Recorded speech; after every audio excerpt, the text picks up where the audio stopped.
Hello, everyone, and welcome back to another episode of English Talk Time. I'm your host, Emma. And I'm Jack. Today's episode is all about something that affects every part of our lives. Habits. We're talking about the power of habit, how small actions, repeated every day, can shape who we are and what we become. Yes, Jack. Habits can make or break our success. They can help us become healthier, smarter, more productive, or they can hold us back without us even realizing it. That's true. I recently read Charles Duhigg's book, The Power of Habit. It explains how habits are not destiny.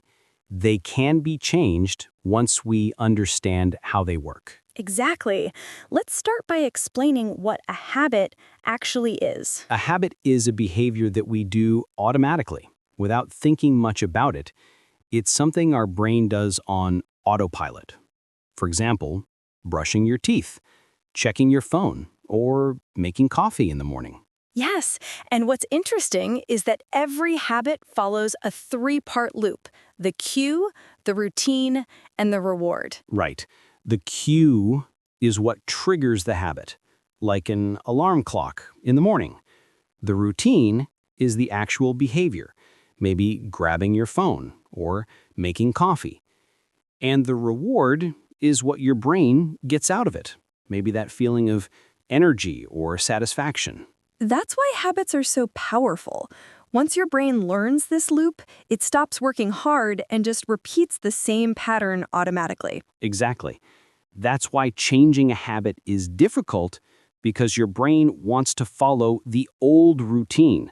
But the good news is, you don't need to erase the habit. You can replace the routine while keeping the same cue and reward. That's such a key idea.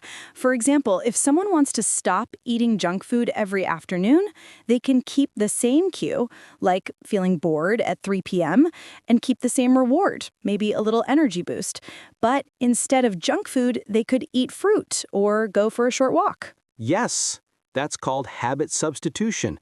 The brain still gets its reward, but in a healthier way. So, Jack, let's talk about good habits and bad habits. Why do you think bad habits are easier to form than good ones? Because bad habits usually give instant pleasure or comfort. For example, scrolling on social media feels good immediately. But reading a book, exercising, or meditating, the benefits come later. That's so true. Our brains love instant rewards. That's why building good habits takes discipline. You need to connect positive feelings with your good routines. And small habits are the best place to start.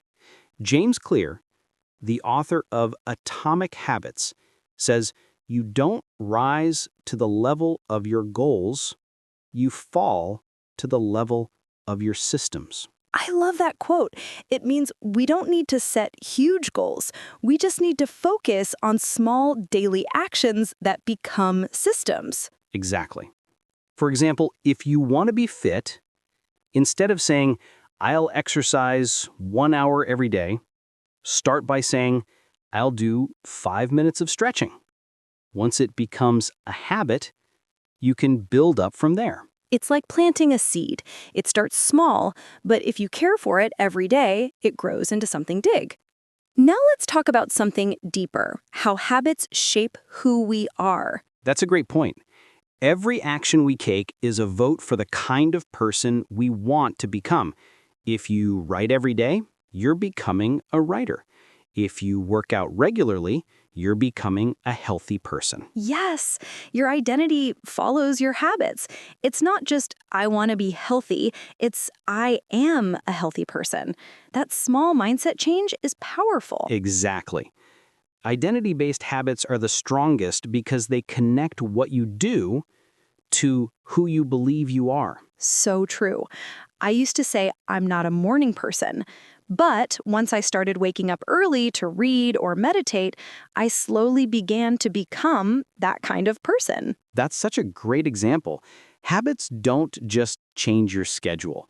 They change your self-image. Okay, now let's face the hard part. Breaking bad habits. Yes, everyone has at least one.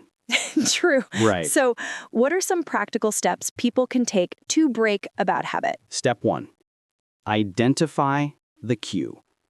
Ask yourself, what triggers this habit? Is it stress, boredom, or a certain time of day? Step 2, change your environment. If you always grab chips while watching TV, maybe put fruit on the table. Step 3, replace, don't remove. Like we said earlier, find a better routine that gives a similar reward. And step 4, be patient. Habits take time to change. Studies say it can take anywhere from 21 to 66 days to form a new habit. Yes, and it's okay to make mistakes.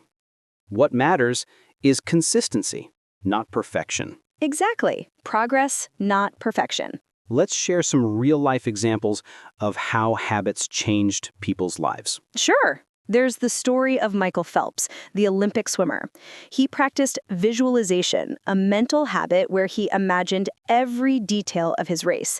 It helped him stay calm and focused even when things went wrong. That's powerful. Another example is entrepreneurs like Elon Musk or Bill Gates. They're known for their habit of reading daily. Reading expands their knowledge and creativity. And for ordinary people, too.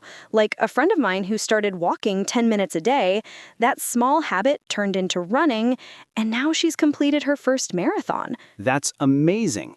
It shows how small habits compound over time. It's the same principle as compound interest. Small actions grow into big results. Habits are not just about willpower, they're also about your environment. Exactly. If you want to eat healthier, keep fruit and vegetables visible. If you want to stop checking your phone, put it in another room. Yes, make good habits easy and bad habits hard. And mindset matters too. Instead of saying, I have to, say, I get to. For example, I get to exercise instead of I have to exercise. It turns effort into gratitude. That's beautiful. A positive mindset makes habits enjoyable, not painful. Let's help our listeners build a personal habit plan. Good idea. Here's a simple method. 1, choose one habit, start small. 2, set a cue, maybe after breakfast or before bed. 3, make it obvious, write it down or set a reminder. 4, reward yourself, celebrate progress, even small wins. And if you miss a day, don't quit, just don't miss twice in a row. Yes, that's a golden rule. Never miss twice. Also, track your habits. Use a notebook or an app. Seeing your progress is very motivating. Absolutely. Data gives you feedback. It helps you stay consistent. So, Jack, what's your biggest takeaway from today's topic? That habits are like invisible architects of our lives. We become what we repeatedly do. I love that. For me, it's realizing that change doesn't come from one big decision, but from small, repeated actions every day. Exactly. If you control your habits, you control your future. Well said, Jack. To all our listeners, start small, stay consistent, and believe in the power of habit. Thanks for listening to English Talk Time. Don't forget to like, share, and subscribe for more inspiring English conversations. See you next time, and remember, one small habit today can change your life tomorrow.